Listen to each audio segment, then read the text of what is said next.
Hello friends, welcome to world in box. આજે વાત કરવી છે 1 જુલાઈના પાક્ષિકની. ખબર છે તમે બધા આજે આપણે બધા જ આમ તો થોડીક વધારે આગળની ડેટમાં જતા રહ્યા છીએ અને હું આ વખતે એવું થયું કે લેક્ચરમાં લેટ થયો, પણ દેરાએ દુરસ્તાએ એના જેવી વાત કરીએ. આજના લેક્ચરની શરૂઆત કરીએ એ પહેલાં હા 1 જુલાઈનું પાક્ષિક છે એ પહેલાં મેળવી લઈએ લાસ્ટ લેક્ચરના જવાબો. સૌથી પહેલો ક્વેશ્ચન પૂછ્યો તો શિક્ષણ દિવસ કોની યાદમાં અને ક્યારે ઉજવાય? તો યાદ રાખજો 11મી નવેમ્બર શિક્ષણ દિવસ, જ્યારે 5 સપ્ટેમ્બર શિક્ષક દિવસ. બરાબર. અને શિક્ષણ દિવસ જે ઉજવાય એ કોની યાદમાં ઉજવાય? અબુલ કલામ આઝાદની યાદમાં. હવે અબ્દુલ કલામ આઝાદ નથી, આ અબુલ કલામ આઝાદ છે. આ કોણ છે? તો ભારતના સર્વપ્રથમ શિક્ષણ મંત્રી કહી શકાય, એટલે જ એમના યાદમાં શિક્ષણ દિવસ. બરાબર. ત્યારબાદ છે રક્ષક વન કયા જિલ્લાની અંદર છે? તો યાદ રાખો કચ્છ જિલ્લો. ત્યારબાદ 3 તાલુકા પૂછ્યા હતા. સૌથી પહેલું હતું બોડેલી, તો છોટાઉદેપુર યાદ રાખીએ. ત્યારબાદ છે સાગબારા, તો નર્મદા યાદ રાખીએ. કુકરમુંડા, તો તાપી. બરાબર. થોડા ઘણા તમારી સામે અહીંયા સ્ક્રીન ઉપર રાખું છું જેટલા લોકોએ જવાબ આપ્યા હતા. આનાથી પણ વધારે લોકોના જવાબ છે, પણ થાય એવું કે સમય થોડોક ઓછો પડતો હતો અને સ્ક્રીન બહુ નાની પડતી હતી તમારા બધાના નામોની આગળ, એટલા માટે આટલા નામ સમાવ્યા છે જેણે જવાબ આપ્યો હતો. બરાબર. નેક્સ્ટ આજના લેક્ચરની શરૂઆત કરીએ. જોઈએ આત્મનિર્ભર જે ગુજરાત સહાય યોજના છે એનો ફેઝ નંબર 2 એટલે કે સહાય યોજના નંબર 2 જારી થઈ. તો જે પહેલી યોજના હતી એના વિશે પણ તમને ખબર હોવી જોઈએ અને બીજી યોજના વિશે પણ ખબર હોવી જોઈએ. અહીંયા ડિફરન્સ સ્વરૂપે તમારી સમક્ષ કોષ્ટક મૂકેલું છે. સમજીએ આપણે કે આત્મનિર્ભર ગુજરાત સહાય યોજના નંબર 1 જે હતી, આપણે અગાઉના લેક્ચરમાં વાત કરી હતી કે એમાં ધિરાણ કેટલું મળતું હતું? 1 લાખ સુધીની સહાય મળતી હતી. બરાબર. હવે જે નવી યોજના આવી એમાં કેટલી મળે? તો 1 લાખથી વધારે અને 2.5 લાખ સુધીની. બરાબર. એટલે 1 લાખથી 2.5 લાખ સુધી. ત્યારબાદ પહેલી જે યોજના હતી એમાં 1 લાખમાં વ્યાજ દર હતો 2%. એ તમને બધાને મેં કીધું હતું. હવે બીજી યોજના જે આવી યાદ રાખજો, 2% ખાલી વ્યાજ દર નથી, 2% સરકારને ઘટ્યા એટલે વધારું અને હવે કરી દીધું છે 4%. એટલે હવે જો આ લોન લેશો તો 4% વ્યાજ દર ચૂકવવું પડશે. થોડી ઘણી વિગત જે નોર્મલ છે અહીંયા સમાવી નથી, જેમ કે પહેલા 6 મહિના સુધી જો આપણે લોન લઈએ તમારે મારે કાંઈ ભરવાનું થતું નથી. 6 મહિના બાદ 30 સરળ માસિક હપ્તાની અંદર આ બધા જ હપ્તા આપણે પે કરવા પડે. બરાબર. તો આ 2 વિગત કોમન છે, જે ડિફરન્સ છે અહીંયા રાખેલું છે. તો સહાય યોજના 2 જોઈ લેજો. હવે સીધી શરૂઆત કરીએ. ક્વેશ્ચન નંબર 1, તાજેતરની મન કી બાત કાર્યક્રમમાં ભારતના વડાપ્રધાન શ્રી, હા થાય એવું કે તમને એવું લાગે કે આ દર લેક્ચરની અંદર મન કી બાત આવી જાય, પણ હું થોડોક લેટ હોઉં છું લેક્ચરની બાબતમાં, એટલે કદાચ એવું થાય કે મોદી સાહેબ પોતાનો કાર્યક્રમ યોજી દે હું એના પછી આવું. આમ તો ફોલો કરવા પડે એટલા માટે. તો ભારતના વડાપ્રધાન શ્રી નરેન્દ્ર મોદી સાહેબ દ્વારા જે મન કી બાત યોજી એમાં કયા પૂર્વ વડાપ્રધાન સાહેબ શ્રીની વાત કરી? તો યાદ રાખીએ પીવી નરસિમ્હા રાવ. બરાબર ને? જેટલા લોકો તૈયારી કરતા હશે એમને ખ્યાલ હશે કે ભાઈ પીવી નરસિમ્હા રાવનું બહુ સારું એવું યોગદાન છે. આમ જો ખબર ના હોય તો હું કહી દઉં. સૌથી પહેલાં તો એમનું પૂરું નામ જોઈ લઈએ. તો યાદ રાખજો પામુલાપતિ વેંકટા નરસિમ્હા રાવ. હવે નામ જોતા જ ખબર પડી જાય કે આમનો જન્મ ક્યાંક ને ક્યાંક દક્ષિણ ભારતની અંદર થયો હોય. બરાબર. બીજી આની વાત કરું તો 15 પ્રકારની ભાષાઓ જાણતા હતા. થાય એવું કે ભાઈ બિનસચિવાલયની એક્ઝામની તૈયારી કરતા હોય તો ઇંગ્લિશ સબ્જેક્ટમાં એ લોચા વળતા હોય આપણે, પણ સાહેબ 15 પ્રકારની ભાષાઓ જાણતા હતા. લોકો આમને હાફ લાયનના નામે ઓળખતા હતા. શું કામ હાફ લાયન? એની સ્ટોરી છે, પણ યાદ રાખજો કે હાફ લાયન નામની એમની પોતાની એક બુક પણ છે અને લોકો એમને હાફ લાયન તરીકે ઓળખતા હતા. શું કામ? કેમ કે વાત છે 1991ની. તમને બધાને 91ની સાલ તો યાદ હોવી જ જોઈએ. કેમ કે અહીંયા આપણે 3 વસ્તુ યાદ રાખવી પડે. એને કહેવાય એલપીજી. ગેસની વાત નથી. આ એલપીજીને શું કહેવાય? ઉદારીકરણ, બીજું છે ખાનગીકરણ અને ત્રીજું છે વૈશ્વિકીકરણ. બરાબર ને? આ 3 પદ્ધતિ લાગુ કરનાર જો કોઈ વ્યક્તિ હોય તો પીવી નરસિમ્હા રાવ છે. કેમ કે 1991ની સાલ એવી હતી કે હું તો નહોતો ત્યારે, પણ લોકો એવું કહેતા હતા કે ભાઈ ભારતની પાસે અરાઉન્ડ 6 કે 7 દિવસ ચાલે એટલું જ ફંડ, એટલે કે એટલા જ પૈસા છે. હવે એવા સમયે આ વ્યક્તિ વડાપ્રધાન બને અને એમને આ નીતિ લાગુ કરી અને ક્યાંક ને ક્યાંક દેશને આગળ લાવ્યા. હવે વાત કરીએ હાફ લાયન. શું કામ? કેમ કે જ્યારે પોતે આવ્યા પોસ્ટ ઉપર ત્યારે સીધો જ સવારે ફોન કર્યો બીજા લાયનને, એટલે કે બીજા હાફ લાયનને, આ હાફ લાયનને, બીજા હાફ લાયન એવા મનમોહન સિંહને, કે ફટાફટ બપોરે 12 વાગ્યા સુધીમાં મસ્ત તૈયાર થઈ બાબુડા બની અને આવી જાઓ ઓફિસ ઉપર. તો સાહેબે પૂછ્યું કેમ, મનમોહન સિંહે પૂછ્યું કેમ આવવાનું ભાઈ તાત્કાલિક? તો કે તમને નાણામંત્રી બનાવવાના છે આ ભારત દેશના. એટલે સીધો સવારે ફોન કરીને બપોરે ઓફિસે બોલાવી લીધા. એટલે બીજા આ ફ્લાયન કેવા હોય તો તમે મનમોહન સિંહને કહી શકો. એટલે એ સમયના, બરાબર ને, ઇકોનોમિક ક્ષેત્રમાં સૌથી સારું નામ છે મનમોહન સિંહનું, એટલા માટે. એટલે યાદ રાખજો કે પીવી નરસિમ્હા રાવને લોકો હાફ લાયન તરીકે પણ ઓળખે. 15 પ્રકારની ભાષાઓ, પૂરું નામ અને 1991ની સાલ યાદ રાખવાની રહે. આ વાત કરી હતી નરેન્દ્ર મોદી સાહેબે પોતાની મન કી બાત કાર્યક્રમમાં, બરાબર. ત્યારબાદ ક્વેશ્ચન નંબર 2 જોઈએ. કયા જિલ્લાએ દેશભરમાં પ્રથમ પહેલ કરી અને પોતાના તમામ ગ્રામ્ય વિસ્તારની સરકારીમાં પ્રાથમિક અને માધ્યમિક શાળાઓમાં રેઇન વોટર હાર્વેસ્ટિંગ પ્રોજેક્ટ હાથ ધર્યો? કદાચ ક્વેશ્ચન લાંબો બને અને સમજાય નહીં તો ટૂંકમાં સમજાવી દઉં કે એવો જિલ્લો કયો કે જેને તમામ સરકારી શાળાઓમાં રેઇન વોટર હાર્વેસ્ટિંગ સિસ્ટમ તમામ શાળાઓમાં લાગુ કર્યું? તો યાદ રાખીએ વડોદરા, બરાબર. હવે વડોદરાની વાત આવી છે, આ જિલ્લો એવો પ્રથમ છે તો એના વિશે થોડી ઘણી વિગત આપણને ખબર હોવી જોઈએ. જેમ કે થોડી ઘણીમાં કેટલી હોય તો વડોદરા કઈ જગ્યાએ છે ગુજરાતના મેપની અંદર? તો લગભગ ખબર હોય કે ભાઈ પશ્ચિમ બાજુ ક્યાંક છે, બરાબર ને. પણ આવું બિન સચિવાલયવાળા કે ગુજરાત ગવર્મેન્ટમાં પ્રશ્ન નહીં પૂછે. પ્રશ્ન એવો પૂછાય કે જો વડોદરા આ જગ્યાએ હોય તો વડોદરા જિલ્લાને કેટલા જિલ્લાની અથવા તો કયા કયા જિલ્લાની સરહદ સ્પર્શ કરે છે? એક વખત જોઈ લેજો મેપમાં, ક્યારેય નહીં ભૂલાય. સૌથી પહેલો જિલ્લો જે અહીંયા દેખાય આનું નામ છે ભરૂચ.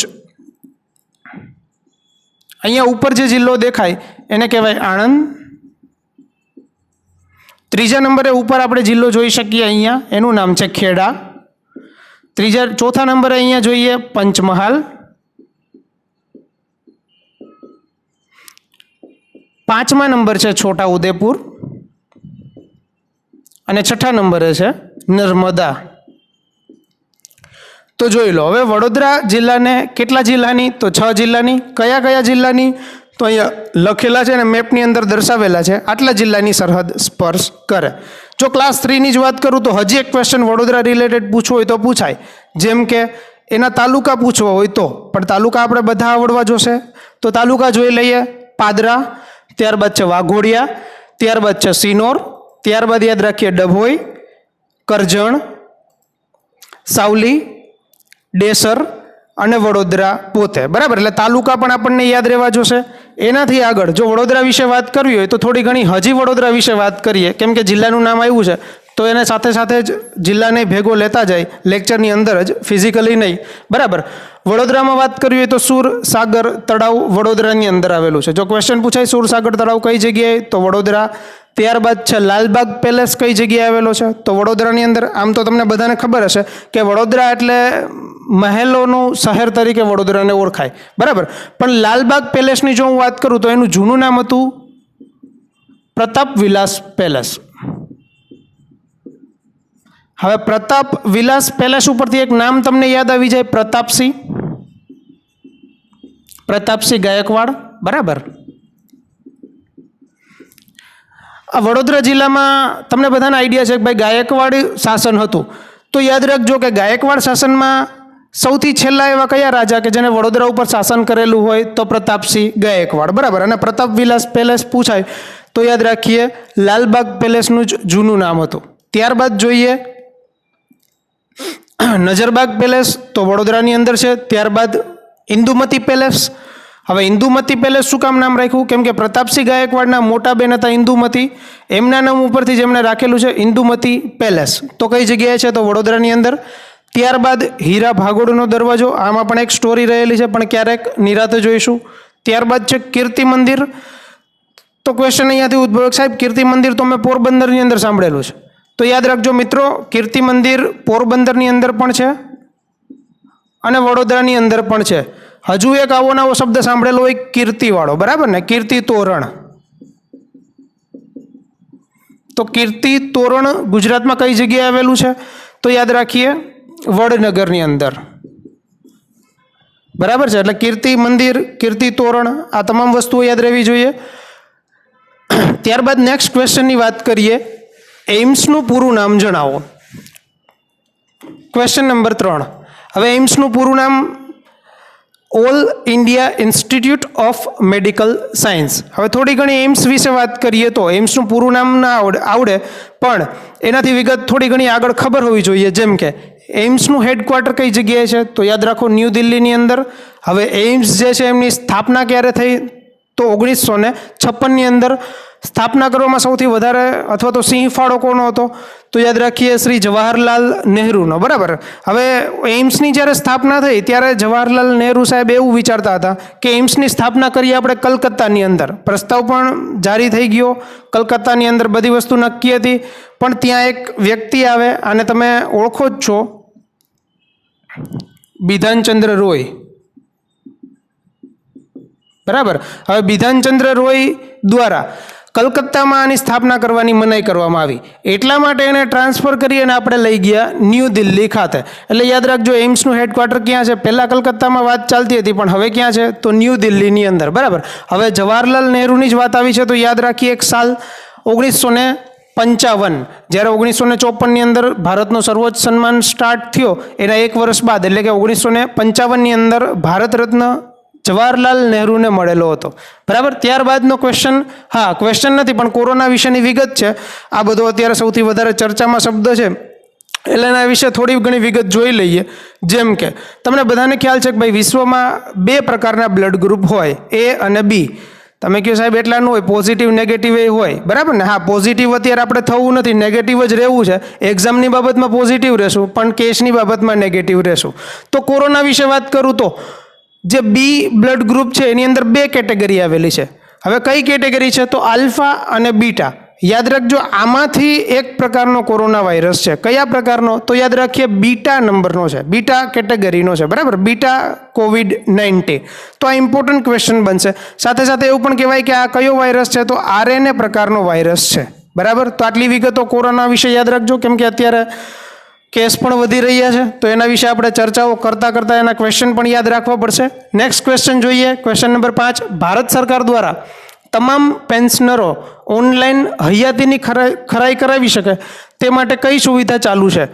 હવે તમને ખબર છે કે લોકડાઉન થયું ત્યારે જે પેન્શનરો હોય, જેમને કાંઈ પણ પેન્શન મળતા હોય, એમને દર વર્ષે પોતાની હયાતી રજૂ કરવી પડે. એટલે કે ભાઈ અમે જીવીએ છીએ તો આવતા વર્ષે અમને પેન્શન આપજો એમ. એટલે આવી હયાતી રજૂ કરવા બેંકે જવું પડે દર વર્ષે. પણ લોકડાઉનમાં એક તો સિનિયર સિટીઝન હોય અને લોકડાઉનના કારણે જઈ ન શકે, તો એના માટે સરકારે એવી યોજના ચાલુ કરી કે એમણે એક ઓનલાઈન પોર્ટલ ચાલુ કર્યું. આનું નામ છે જીવન પ્રમાણ પોર્ટલ. તમારા જીવનનું પ્રમાણ આપો એમ. બરાબર. આ પોર્ટલ ચાલુ કર્યું, એના ઉપર ઓનલાઈન પણ તમારી હયાતી નોંધાવી શકો. એટલે આની અંદર ડોક્યુમેન્ટ જમા કરવા પડે. આ જીવન પ્રમાણ પોર્ટલનું હોમ પેજ છે. અચ્છા, હોમ પેજ એટલે શું તમને ખ્યાલ હોવો જોઈએ. કોઈ પણ વેબસાઇટ હોય એનું પ્રથમ પેજ હોય એને આપણે હોમ પેજ તરીકે ઓળખીએ. બરાબર. એટલે આ જીવન પોર્ટલનું હોમ પેજ છે અને તમે જોઈ શકો. અરાઉન્ડ આમ વાત કરો તો 3,56,000 જેટલા પેન્શનરો છે જે અત્યારે પેન્શન લે છે. બરાબર. પણ એવી વિગતમાં આપણે પડવું નથી, પણ પોર્ટલનું નામ યાદ રાખીશું. નેક્સ્ટ ક્વેશ્ચન જોઈએ. રાજ્યની કોલેજોમાં એક સરખા માધ્યમથી ઓનલાઈન શૈક્ષણિક કાર્ય થઈ શકે તે માટેની વ્યવસ્થા ઊભી કરવા રાજ્યના શિક્ષણ વિભાગ દ્વારા કયા પ્રોજેક્ટની શરૂઆત કરવામાં આવી? ક્વેશ્ચનને જો હું ટૂંકમાં સમજાવું તો શિક્ષણ વિભાગ દ્વારા એક એવું પોર્ટલ શરૂ કર્યું જેના કારણે તમામ કોલેજોની અંદર એક જ સરખું શિક્ષણ મળી રહે, કેમ કે રૂબરૂ અત્યારે કોઈ જગ્યાએ જઈ શકાય એમ નથી. એટલે આ પોર્ટલનું નામ યાદ રાખજો, ઉદયમ. હવે ઉદયમ વિશે વાત કરીએ કે ઉદયમનું પૂરું નામ શું છે? પહેલાં જો પોર્ટલ સ્ટાર્ટ થયું એનું તો યાદ રાખજો, unlimited digital advanced year long academic method. આ એનું પૂરું નામ છે. બરાબર.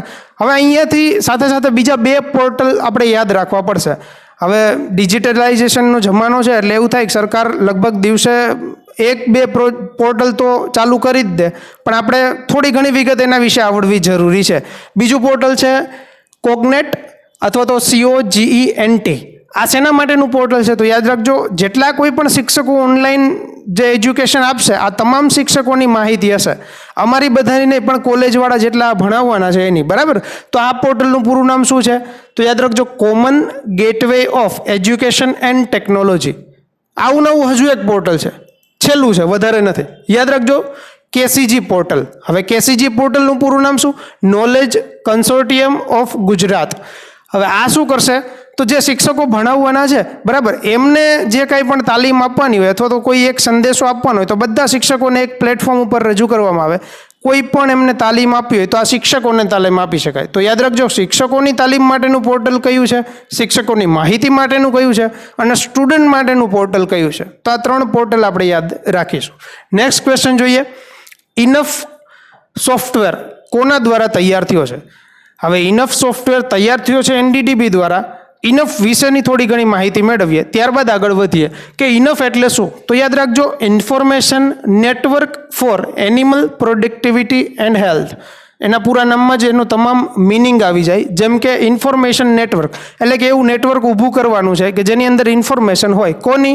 તો ફોર એનિમલ. હવે જે પશુઓ છે એમની વિગત તમામ આની અંદર હોય. શેના માટેની? તો પ્રોડક્ટિવિટી એન્ડ હેલ્થ એટલે કે જે કંઈ પણ ગાયો હોય, આ ગાયને કોઈ એક બારકોડ પેલો ટેગ લગાવવામાં આવે. આ ટેગની અંદર એવું બારકોડ હોય. જો આ બારકોડને આપણે સ્કેન કરીએ તો આ સ્કેન કરવાથી બારકોડની અંદર પશુ માટેની તમામ વિગતો મળે. જેમ કે એમના માલિક કોણ છે એમનું નામ મળે, એમના માલિકનો મોબાઈલ નંબર મળે. એટલે કોઈ જગ્યાએ કોઈ વેચી દે તો ત્યાંનો જે વ્યક્તિના હાથમાં આવે એમને ખબર પડે કે આમના માલિક કોણ છે, એમનો કોન્ટેક્ટ નંબર શું છે. હવે જેવી રીતે નાના બાળકોને આપણે રસી આપીએ BCGની ને એ બધી, બરાબર, તો એવી જ રીતે ગાયને પણ એક રસી આપવામાં આવે અને આ રસીની માહિતી એમને પણ આ બારકોડની અંદર મળી જાય કે લાસ્ટ ક્યારે રસી અપાઈ હતી, હવે કઈ રસીની ક્યારે જરૂર છે. એટલે ગાયને લગતી, પશુઓને લગતી તમામ માહિતી ઇનફની અંદર મળી જાય. બરાબર, આટલી વિગતો યાદ રાખીએ. નેક્સ્ટ જોઈએ કે એનડીડીબીની વાત કરી. એનડીડીબી દ્વારા શરૂ થયું છે તો એનડીડીબી વિશે જોઈ લઈએ. એનું પૂરું નામ થાય national dairy development board. Headquarter કઈ જગ્યાએ છે? આણંદની અંદર છે. સ્થાપના ક્યારે થઈ? સ્થાપનાનું વર્ષ ઘણી બધી વખત પૂછાયેલું છે. 10 જુલાઈ 1965ની અંદર. સ્થાપના સાથે જોડાયેલા એક વ્યક્તિને યાદ રાખવા પડે. એમનું નામ છે વર્ગીસ કુરિયન. બરાબર, કેરેલામાં જન્મેલા વ્યક્તિ, ગુજરાતની અંદર આવી અને આમ જોઈએ તો આને આપણે શ્વેત ક્રાંતિના પ્રણેતા તરીકે પણ ઓળખીએ છીએ.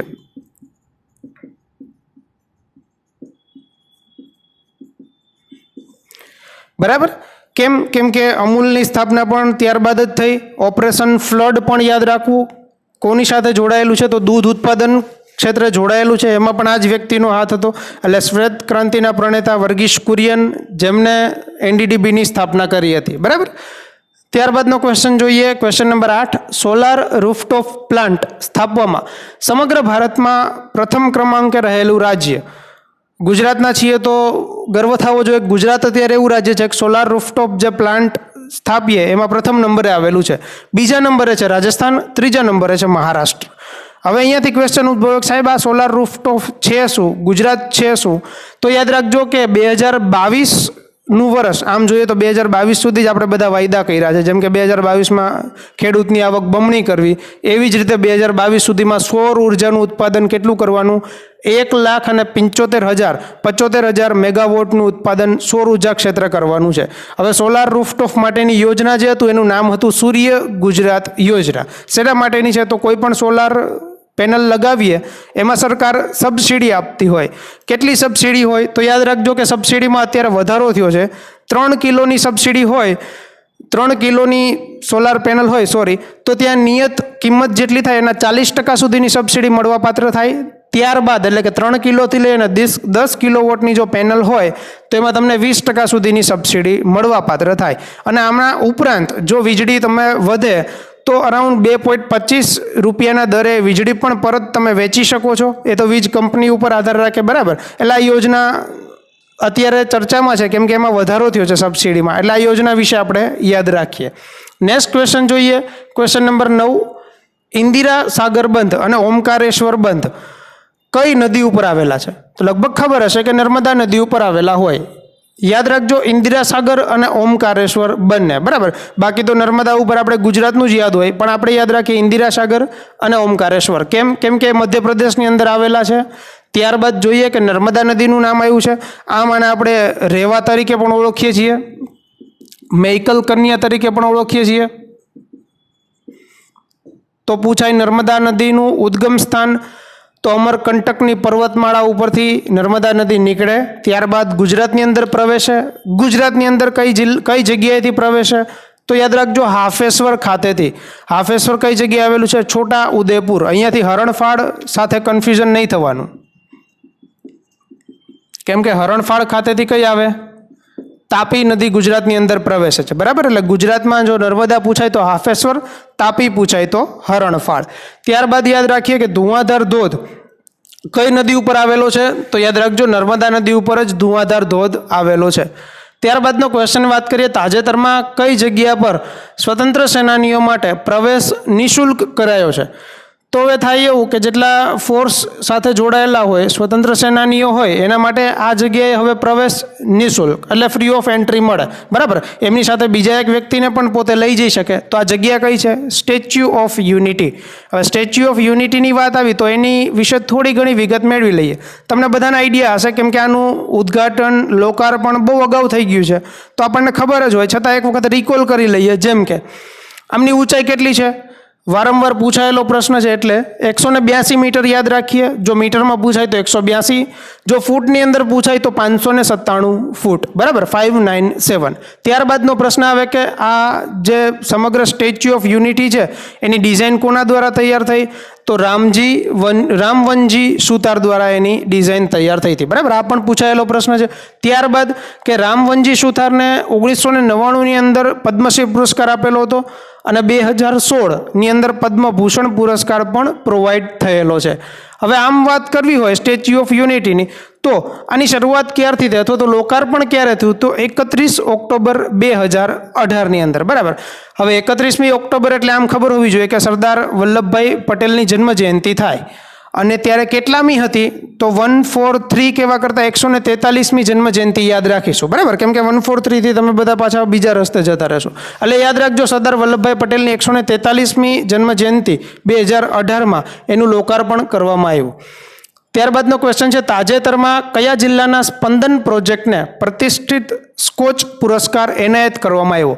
તો જિલ્લો યાદ રાખીએ પાટણ. પાટણ જિલ્લાને આ પુરસ્કાર પ્રાપ્ત થયેલો છે. થોડી ઘણી પુરસ્કાર વિશે વાત કરીએ તો કે ભાઈ સ્પંદન જે નામ છે એનું પૂરું નામ અથવા તો એનું નામ શું કામ છે? તો યાદ રાખજો સ્ક્રીનિંગ ઓફ પોષણ એન્ડ એનિમિયા.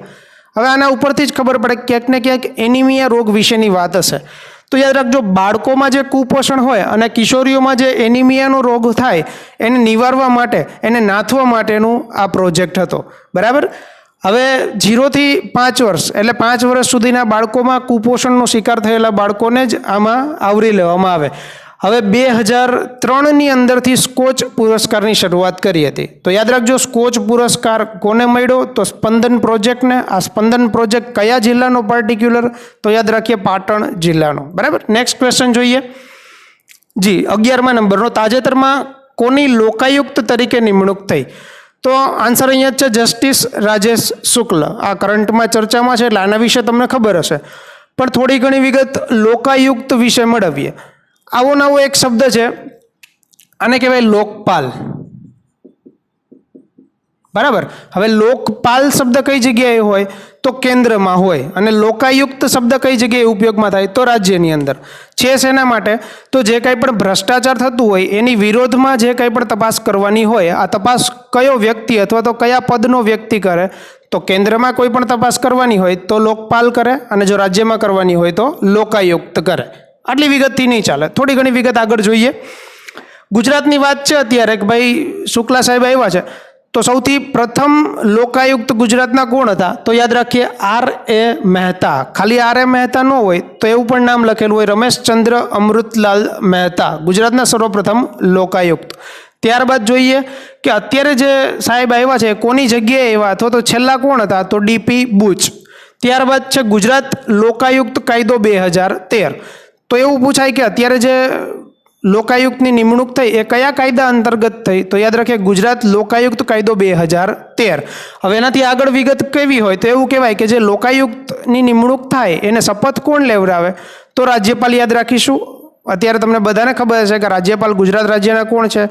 આચાર્ય દેવવ્રત, બરાબર. ત્યારબાદ છે એનો કાર્યકાળ કેટલો હોય? તો 5 વર્ષ અથવા તો 72 વર્ષ. જે વહેલું પૂરું થાય એનો કાર્યકાળ ત્યાં પૂરો થાય. ત્યારબાદ છે કે ભાઈ ભારતની અંદર મહારાષ્ટ્ર જે રાજ્ય છે એ સૌથી વીકેસ્ટ કહી શકાય લોકાયુક્તની બાબતમાં, અને સૌથી સ્ટ્રોંગેસ્ટ અથવા તો પાવરફુલ કેવું હોય તો કર્ણાટકા કહી શકાય, બરાબર. એટલે આ બે રાજ્ય પણ યાદ રાખજો. સૌથી સારું કયું હોય તો કર્ણાટકા, અને સૌથી વીક અથવા તો વીકર કયું હોય તો મહારાષ્ટ્ર. ત્યારબાદ જોઈએ ક્વેશ્ચન નંબર 12, પ્રાકૃતિક ખેતીના પ્રણેતા કોણ છે? તો યાદ રાખજો, પ્રાકૃતિક ખેતીના પ્રણેતા પદ્મશ્રી સુભાષ પાલેકર. કાયદા મુજબ આવું પદ્મશ્રી આગળ લખી ન શકાય, પણ આપણે તો તૈયારી કરીએ છીએ એટલે આપણા માટે બધું ચાલે, બરાબર. સુભાષ પાલેકર આ પ્રાકૃતિક ખેતીના પ્રણેતા છે. ઘણી વખત પ્રાકૃતિક ખેતીને 2016ની અંદર એમને પદ્મશ્રી પુરસ્કાર આપેલો હતો. ઘણી વખત પ્રાકૃતિક ખેતી છે એને આપણે કહીએ ઝીરો બજેટ નેચરલ ફાર્મિંગ. જોજો આ શબ્દ ક્યાંક તમે સાંભળેલો હશે, તો આના પ્રણેતા પણ સુભાષ પાલેકર જ હોય. હવે ઝીરો બજેટ શું છે? તો યાદ રાખજો, ઝીરો બજેટ નેચરલ ફાર્મિંગ આનો મિનિંગ જ એવો થાય કે આના પાછળ કોઈ પણ પ્રકારનું બજેટ ફાળવવામાં નહીં આવે, કોઈ પણ પ્રકારના પૈસા આપવામાં નહીં આવે. કેમ કે આ જે ફાર્મિંગ એટલે કે આ જે ખેતી કરવામાં આવે, આ તમારે નેચરલ બેઝ ખેતી કરવાની હોય. કોઈ પણ એવા રાસાયણિક ખાતરો યુઝ કરવાના ન હોય. એના 4 મૂળભૂત સ્તંભો હોય, એના મુજબ તમારે બેઝિક, આમ જો કેવું હોય તો દેશી પદ્ધતિથી તમારે ખેતી કરવાની થાય, બરાબર. એના મુજબ જે ખેતી કરીએ એને કહેવાય ઝીરો બજેટ. હવે અત્યારે એવું થયું કે આંધ્રપ્રદેશને યાદ રાખવું પડે. કેમ કે આંધ્રપ્રદેશ ભારત દેશનું સર્વપ્રથમ એવું રાજ્ય છે કે જેણે પૂરા રાજ્યની અંદર ઝીરો બજેટ નેચરલ ફાર્મિંગ લાગુ કરી દીધું હોય, એટલે કે પ્રાકૃતિક ખેતી લાગુ કરી દીધી હોય. ત્યારબાદ જોઈએ ક્વેશ્ચન નંબર 13, પાલક માતા પિતા યોજના વિશે જણાવો. તો યાદ રાખજો, પાલક માતા પિતા વિશેની યોજનાની વાત કરીએ તો આની અંદર શું પ્રાપ્ત થાય? પહેલાં તો 3000 માસિક સહાય પ્રાપ્ત થાય. કોને પ્રાપ્ત થાય? તો ઘણા બધા એવા બાળકો હોય કે જે અનાથ હોય, જેમના મધર ફાધર ન હોય, એમને કોઈ બીજા વ્યક્તિ દ્વારા એમનું લાલન પાલન થતું હોય, તો જે વ્યક્તિ એનું પાલન કરતા હોય એને કહેવાય પાલક માતા પિતા, બરાબર. હવે એમને આ સહાય મળે. કેટલી મળે? તો દર મહિને 3000 રૂપિયાની સહાય મળે. પણ સરકાર બધાને નહીં આપી દે. કોને કોને આપશે? તો યાદ રાખજો, ગ્રામીણ વિસ્તારની અંદર રહેતા હોય એને 27,000 સુધીની વાર્ષિક આવક મર્યાદા હોવી જોઈએ, એટલે 27,000થી અપ હોવું જોઈએ. શહેરી વિસ્તારની અંદર 36,000 સુધીની આવક મર્યાદાની અંદર આ સહાય મળવા પાત્ર છે. એટલે પાલક માતા પિતા યોજના યાદ રાખજો.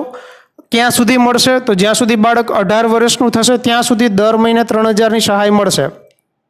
ત્યારબાદની એક યોજના આવી જ છે, આને કહેવાય સ્પોન્સરશિપ યોજના. તો સ્પોન્સરશિપ યોજના કોના માટે છે?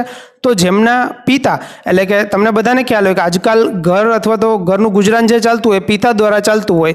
જો એ પિતા ન રહે તો ઘરનું ગુજરાન ચલાવવું અઘરું થાય.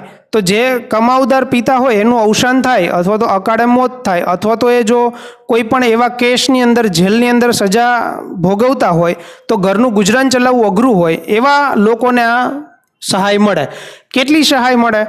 તો 3 વર્ષ સુધી દર મહિનાના 2000 રૂપિયાની સહાય મળશે.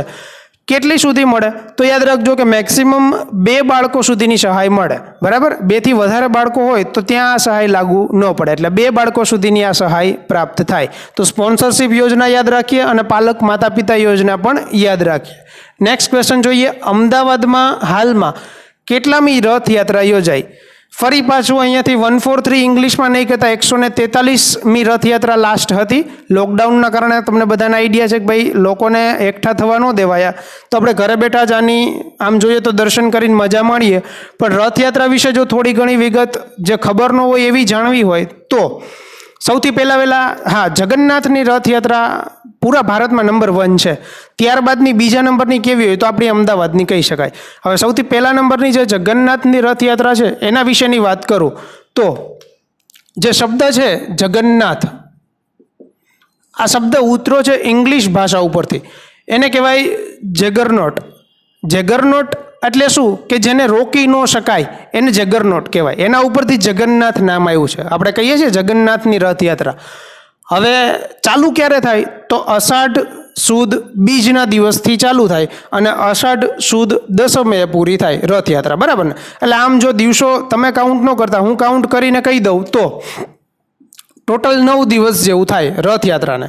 તમને એવું થાય સાહેબ અમે તો એક જ દિવસ જોઈએ છીએ, પણ યાદ રાખજો જ્યારે અષાઢ સુદ બીજ શરૂ થાય ત્યારથી એમનો રથ શરૂ થાય, કોઈ એક મંદિર ઉપર જાય, 9 દિવસ સુધી એને મંદિરની અંદર રહે અને 9મા દિવસે બહાર નીકળે અને ત્યારે રથયાત્રા એની યોજાય, બરાબર. હવે ઘણી વખત આને ગુંડીચા યાત્રા તરીકે પણ ઓળખાય. આપણે જે રથયાત્રા કહીએ છીએ એને ગુંડીચા યાત્રા તરીકે પણ ઓળખીશું, તો અલગ નામ પણ યાદ રાખજો. હવે એમાં એક વિધિ છે, આ વિધિને લગભગ તમે બધાએ નામ સાંભળેલું હોય, જેમ કે પહિંદ વિધિ, બરાબર ને? આ પહિંદ વિધિ શું છે? તમે ટીવીની અંદર પણ ઘણી બધી વખત જોયેલું હોય કે ભાઈ સૌથી ઊંચા પદાધિકારીઓ હોય એ પહિંદ વિધિની અંદર ત્યાં બધી સાફ સફાઈ કરતા હોય, એટલે એ પહિંદ વિધિનું બીજું નામ છે છેરા પહેરા વિધિ. હવે છેરા પહેરા વિધિ એટલે શું? તો ત્યાં સાફ સફાઈ કરવાની સૌથી ઉચ્ચ અધિકારી હોય અથવા તો પહેલાં રાજા મહારાજા હતા એ આવતા અને ત્યાં પાણીથી બધી જ વસ્તુ સફાઈ કરતા, અને આ સફાઈ કરવાની જે વિધિ છે એને કહેવાય છેરા પહેરા. તો આ શું કામ ઉચ્ચ અધિકારીઓ આવે? ત્યાં લોકો તો ઘણા બધા હોય ને, આપણને ઈચ્છા થતી હોય કે આપણે આવું કામ કરીએ, પણ સૌથી ઉચ્ચ અધિકારી શું કામ? કેમ કે સમ્રાટ અને સામાન્ય લોકો બંને એક સમાન છે ભગવાન આગળ, એટલા માટે સમાનતાને પણ આમાં તમે આવરી શકો કે ભાઈ એટલા માટે જ આ વિધિની અંદર પહિંદ વિધિ યોજાય. ત્યારબાદ એક એવી જ નામ છે, એને કહેવાય પહાંદી વિજય. તો યાદ રાખજો, જ્યારે મૂર્તિને જે મેઇન મંદિર હોય, આ મુખ્ય મંદિર એને શ્રી મંદિર કહેવાય, શ્રી મંદિરમાંથી બહાર નીકાળી અને રથની અંદર બેસાડવામાં આવે. આમ જો ભગવાનની ભાષામાં વાત કરીએ તો એવું કહેવાય પધરાવવું કહેવાય. તો એને જ્યારે 3 મૂર્તિને મંદિરમાંથી રથની અંદર પધરાવવામાં આવે, આ વિધિને કહેવાય પહાંદી વિજય. ત્યારબાદ બહુડા યાત્રા નામની પણ વિધિ થાય. આ બહુડા યાત્રા એટલે શું? તો 9 દિવસ, મેં કીધું 9 દિવસ બાદ જ્યારે ફરી પાછા એ મંદિરથી પરત ફરે, તો આ 9 દિવસ પછી જે પરત ફરવાની ક્રિયા છે એને કહેવાય બહુડા યાત્રા. હવે જ્યારે પરત ફરતા હોય ને ત્યારે કોઈ એક મંદિરે રોકાય અને ત્યાં રોકાઈ અને ત્યાં એ લોકો સર્વે પ્રસાદ લે. હવે આ પ્રસાદ કેવો? તો ગરીબ લોકોનો જે ખોરાક સમો રોટલો હોય, આ રોટલાને એ લોકો પ્રસાદ તરીકે ઓળખે. તો આ પ્રસાદની જે વિધિ હોય એને કહેવાય પોળાપીઠ. એટલે કે પોળાપીઠ એટલે શું? તો યાદ રાખજો, ગરીબ લોકોનું ભોજન કહી શકાય એવો રોટલો એ રથયાત્રાની અંદર પ્રસાદ સ્વરૂપે લેવાય. તો તમામ વિગતો છે, ઘણી બધી વખત એવું થાય કે અનનોન વિગત પણ હોય, તો રથયાત્રા વિશે 143મી હતી, એના કરતાં આ બધી જ વિગતો યાદ રાખીશું તો વધારે ખ્યાલ આવશે. બરાબર? હવે જેમ દર લેક્ચરની અંદર ક્વેશ્ચન તમારા માટે રાખીને જાઉં, એવા જ અહીંયા 3 ક્વેશ્ચન આપીને જાઉં છું. ગુજરાતના તમામ તાલુકા યાદ રખાવી દઈશ. સૌથી પહેલું છે જામજોધપુર તાલુકો કઈ જગ્યાએ છે, યાદ રાખજો. તમારે મને લખીને જણાવવાનું છે. બીજું છે સંજેલી અને ત્રીજું છે બોડેલી. તો આ 3 તાલુકા આપી દેવાના છે કમેન્ટની અંદર.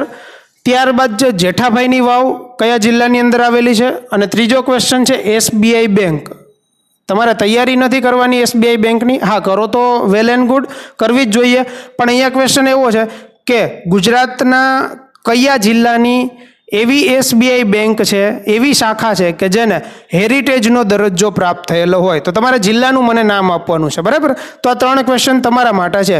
હા, હવે લેટ નહીં થઈએ, ફરી પાછા જલ્દીથી મળીશું નવા પાક્ષિક અથવા તો નવા એક વિડીયો સાથે. Thank you so much.